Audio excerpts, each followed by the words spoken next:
Welcome to Authentic Living with Roxanne, a place where we have conscious conversations about things that really matter in our lives. And now here's your host, Roxanne Derhodge.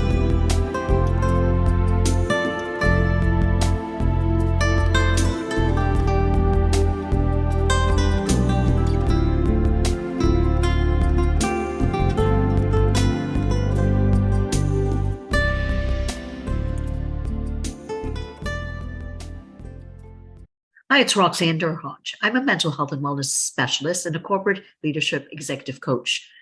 My new book, Return on Relationships, launching on June 10th, 2023, introduces the concept of return on relationships, a new metric for business growth.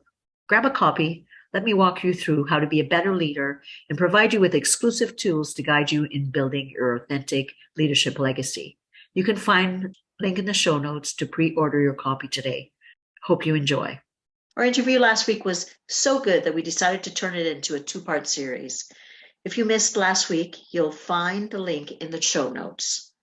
It's not mandatory that you listen, but we want to make sure that you don't miss out on this amazing conversation. Hi everyone, it's Roxanne Derhodge. Welcome again to Authentic Living with Roxanne. Today I have I would say, a very good friend, Michael Kerr. As you see, he's saying hello to anybody that can see the video. And Michael and I are both members of the Canadian Association of Professional Speakers, where he's a Hall of Famer, which is a big, big deal. He's been doing this speaking for quite a while, and he travels internationally speaking about culture and productivity in the workplace. Michael, thanks so much for coming on today. Well, thank you for having me, Roxanne. It's an honor to be here. It's so fun to be here. And do you remember the last time we had a lot of fun? We did. Where were we? Where were we? Gee, where were we, Roxanne? We were in beautiful Ireland. Yes, Dublin, absolutely. We had so much fun. We had so much fun. We laughed a lot. We learned a lot. We talked a lot. And I know this is the space that Michael provided many elements where we were giggling and learning at the same time in Dublin. So today we're going to talk a little bit about what Michael talks about. And I think Michael naturally is very, very funny.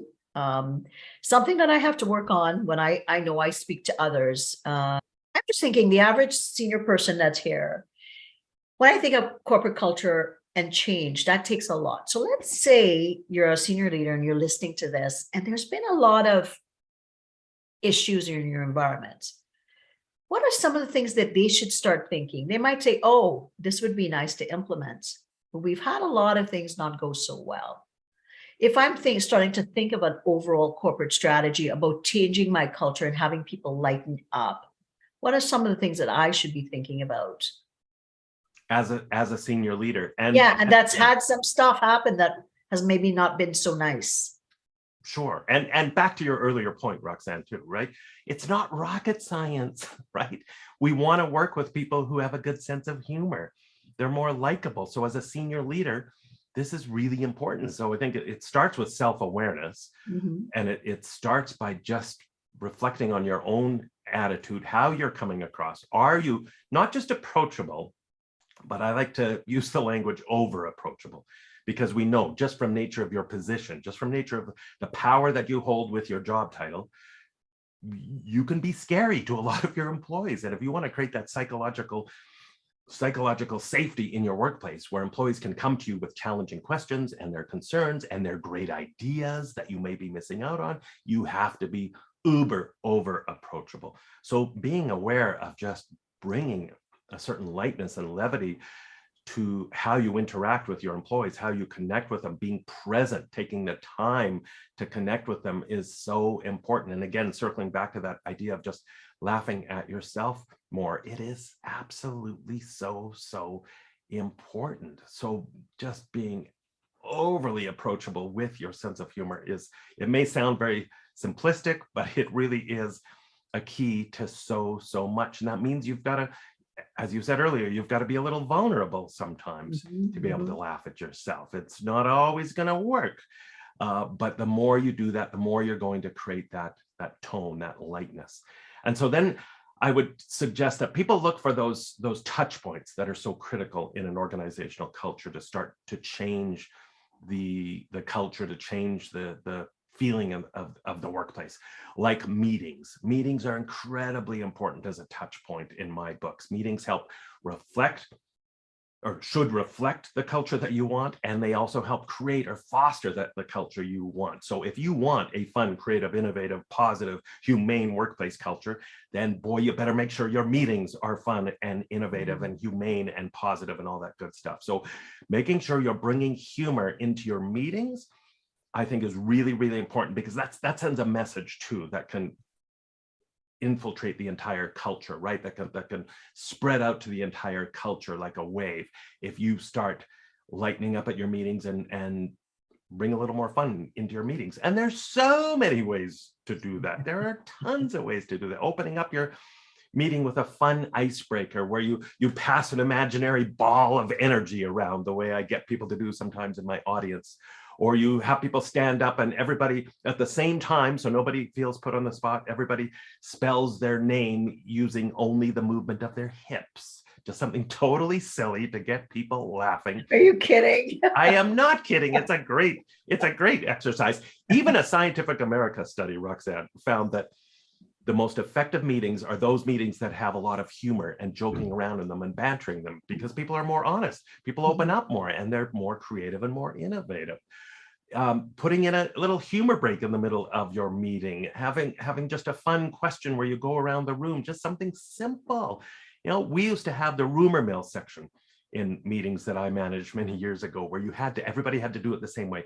You had to look up and down the table, lean in, and then whisper, "Word on the street is," and then share your rumor. And it made it kind of goofy and playful, which allowed people to share some uncomfortable things they had been hearing that otherwise they might not have wanted to share. So we did all sorts of fun things in our meetings. What a nice thing, right? Because the rumor mill is oftentimes something that can go toxic and can end up being really, really detrimental to a team or a culture. But the fact that you can make fun of it, oh yeah, I heard so-and-so is doing this, and you kind of get it out there, in the open, and where people can then laugh about it and go, oh my goodness, you heard this or that. I love that. I've never heard about that. The hip one is the best so far, though. I have to admit, I have to try to see where I could use that, but that's how funny could that be, right? Right. And when you get people laughing in those serious situations, it just makes a world of difference in terms of how the conversation unfolds. And you can do it in virtual meetings, you can do it in person meetings, it doesn't matter. But again, back to my central point here, meetings are an incredibly important touch point. Get your meetings right, and that can have at least a starting point on your culture. And then beyond that, of course, everything is communication, right? It's all about communication. So as a senior leader, talking about this stuff, first of all, when you're presenting to your team, to your organization, lightening up, using a lot of humor, laughing at yourself helps a lot. It helps you, again, be more likable, so they're more apt to listen to your message and buy your message. We know from the research.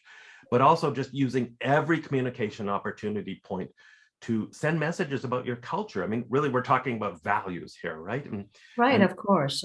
Making sure that everyone understands what your cultural norms are, that your values actually mean something, right? That you're not just getting your team together once a year and holding hands and singing "We Are the World" because your values make you feel so good. As I always say, right?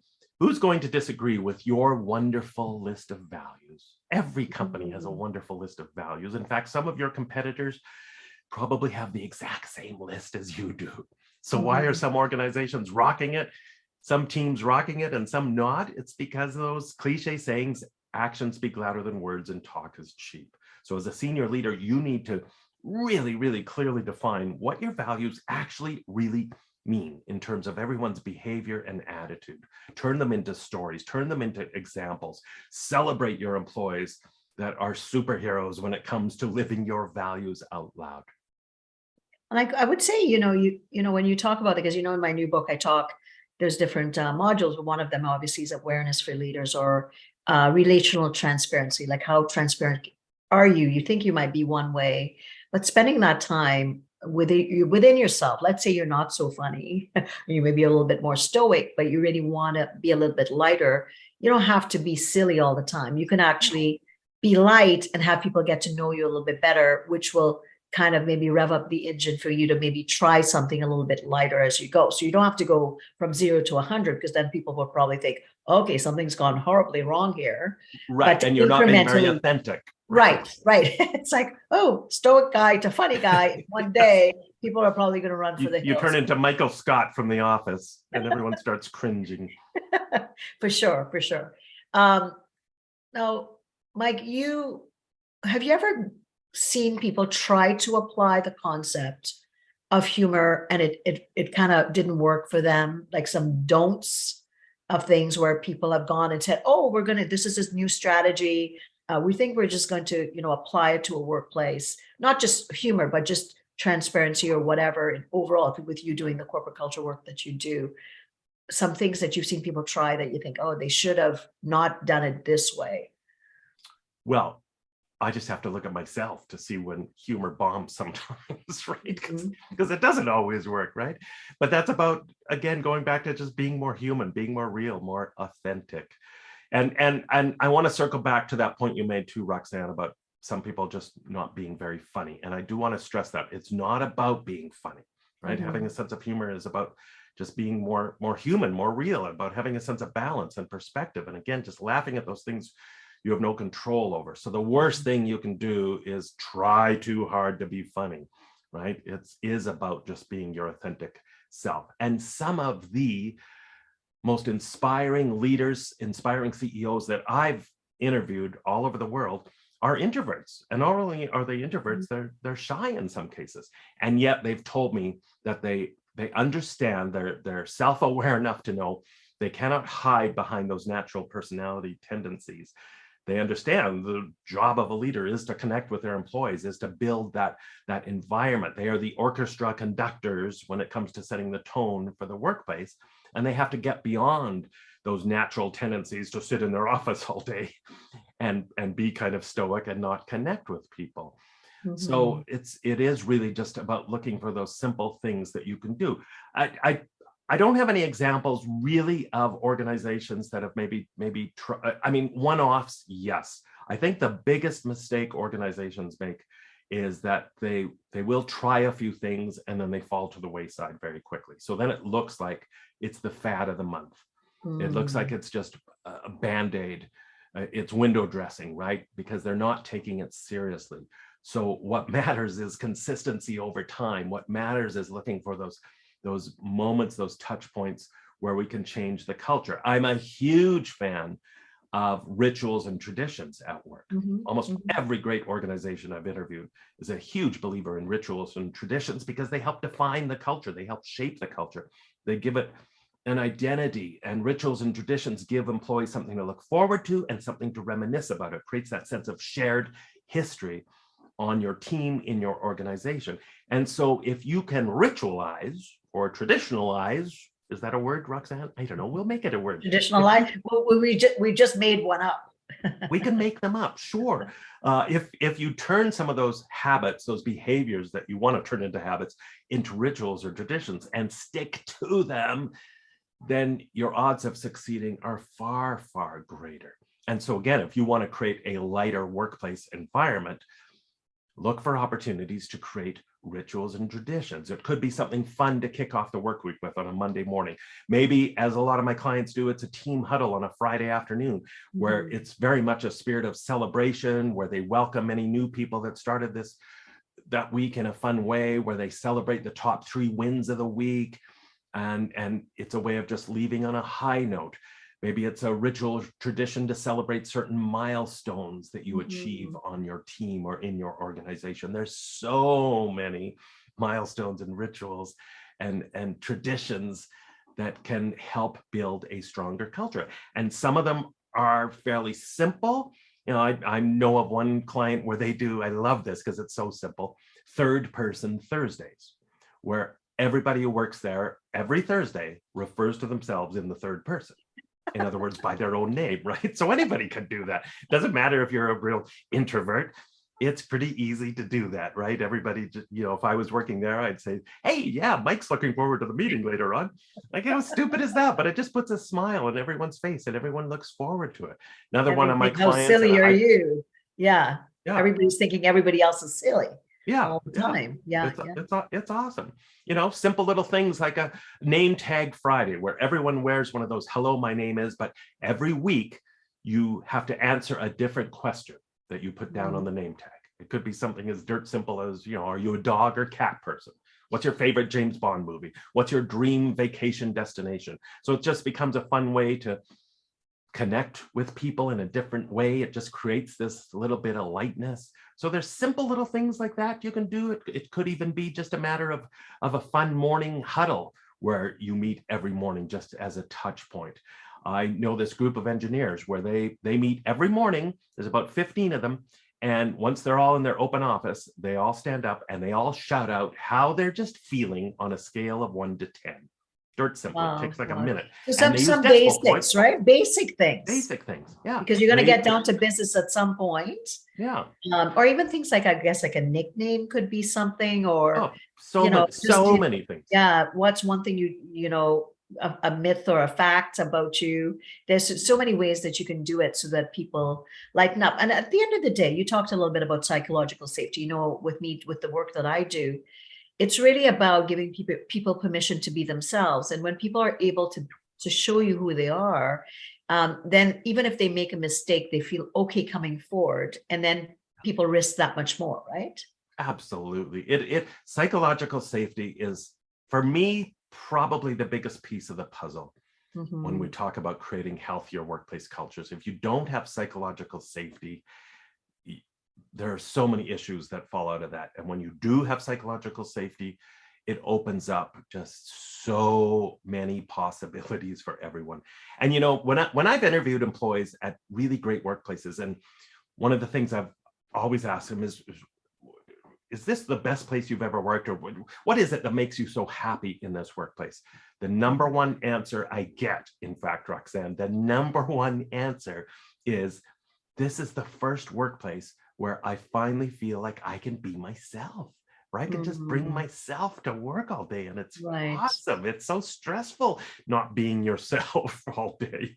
It takes a lot of mental energy and wear and tear on your psyche. So just being able to be myself, it's so fabulous. So impressive. I think of one of my best bosses often, like ever in all my jobs. And I would enter his office and he would say, "Durhaj, what do you want?" And I'm like anybody looking in would go, "Oh my God." And he'd be like, "Not you again. What do you want now?" And that was how because he joked all the time. Right. He goes, "Oh no, it better be something good. You're here again." And we would joke around and laugh because he would see me coming, and down the hall, he'd belt that out, and then at first people would be like, "Oh, they don't have a good relationship." And it, honest to goodness, was the best relationship, because he knew I would joke around, he would joke around. And I was newer to my career at that point in consulting, but what it did, it just lightened me up, right? I knew a lot about the field, but I was different to the sector. And then we would joke, we would laugh, I would learn, to your point, as a good example. And still he will go down in history as being the best boss I've ever had in my life. Yeah, right? Which is saying a lot, right? It's such a difference. Safety plus humor, because you can't engage in humor if there's not safe, because if people feel unsafe, it's going to be sarcasm or unsteadiness, right? And then that again could go in the opposite way of people feeling like maybe marginalized or that their boss is toxic. So they really has to be that element of trust, to your point, to be able to get the permission to make a joke or be kind of light as well. Right. And humor researchers have identified 4 different styles of humor, 4 different types of humor, which I talk about in my book, The Humor Advantage. And 2 of them are very positive humor. So for the most part, that's what we want to obviously be celebrating in the workplace. 2 of the styles are very negative, like sarcasm. However, I would point out, just as you said, that all depends on the nature of the relationship and that level of trust. And if you've worked with your boss or a colleague for 15 years and you have a high level of trust and you know each other very well, chances are you're going to be sarcastic from time to time with one another, and it's okay. But if you're sarcastic to the employee who just started this morning, yeah, maybe you might want to reconsider that. Not so much. Now, you mentioned your books. So tell us the names of your 3 books. You've got the Humour Advantage. The other 2 are... Yes, these are my last 3 books. The out Humour of how Advantage. many? Out of how many that have been? I have 8 books total. My goodness. Wow. I did not know that, Michael. You didn't? That is weird, wild stuff. Yes, I have 8. Wow. Some of them have nothing to do with the workplace, though. I have a wildlife watching guide, Roxanne. Oh, okay. Not too yeah, much. I think you told me about that. Okay. Yes. So the last 3 So are... the last 3 are, well, the Humour Advantage, why some businesses are laughing all the way to the bank, which focuses on the role of humor and building a positive. It's really about workplace culture, the book. Right. And then Hire, Inspire, and Fuel Their Fire, how to recruit, onboard, and train new employees to live your culture out loud. It's a very quick read, but it's a little guide on a really important topic that we haven't touched on. And that's, if you want to work with great people who have great senses of humor, who are a fit for your culture, then get your hiring right. Everything starts with hiring and onboarding and training. I've had so many leaders who say, oh, 80%, 90% of the battle is making sure you get your hiring right. So investing in your hiring matters. And then the jerk-free workplace, how you can take the lead to create a happier, more inspiring workplace. And that's all about, really, it's about frontline leadership and the idea that not only do we want to make sure we're creating a jerk-free workplace, because that's not a lot of fun, we want to encourage everybody in our organizations to step up as a leader, no matter what their position is, and to embrace that role as a frontline leader. And it just makes sense to me that if we encourage more leaders in our organization, we can't help but be more successful. Now, for anybody that has heard this interview today and would like to get in contact with you to understand what you do with culture, or Michael Keynote speaks, I think that's predominantly most of your business. Tell them a little bit about where they could buy the books, or also where they could connect with you to do some work with you. Yeah, thank you for that, Roxanne. So my books are all available on Amazon. If you wanted bulk orders of books for a discounted price, then you can reach out to me. My website is www.mikekerr.com, MikeKerr.com.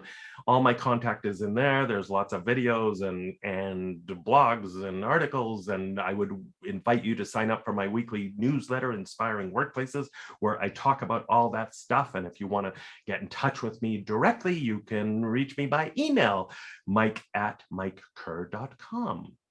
Awesome. Well, Michael, this has been great. I miss giggling with you, and I know, I do too. Jennifer Spear, who is equally as funny, you two. I have a lot to learn from you two funny people. We have a lot of fun. As I spend more time with you two. So for everyone, what did I learn today? I says, I talk a lot about psychological safety in the workplace. And, the more you're able to understand and spend the time introspectively with yourself as a leader, you're able to understand what it takes for people to connect to you. Spend that time. And in my new book, which is now in pre-launch, ROR, Return on Relationships, you can pre-order that now, and it'll get into things like connection, relational transparency, communication, all the elements that helps you be a more secure leader within yourself and then impact others. So you can pre-order today at roxannedurhodge.com/book, and it'll be sent out to you, and it will be available at Amazon on June 10th. So Michael, again, thanks so much for your time, and hope we'll see you hopefully before Quebec, but if not, we'll see you. We will giggle somewhere virtually. For sure. Maybe happy hour. I know you run the happy hours. Yes, there you go. For CAP. Congratulations on the book, Roxanne. I can't wait to read it, and I can't wait to interview you. Thanks for tuning in to Authentic Living with Roxanne, creating the space for positive, healthy change. Roxanne is a keynote speaker, psychotherapist, and coach. To work with Roxanne, visit roxannedurhodge.com/blueprint. We'll see you next time on Authentic Living with Roxanne.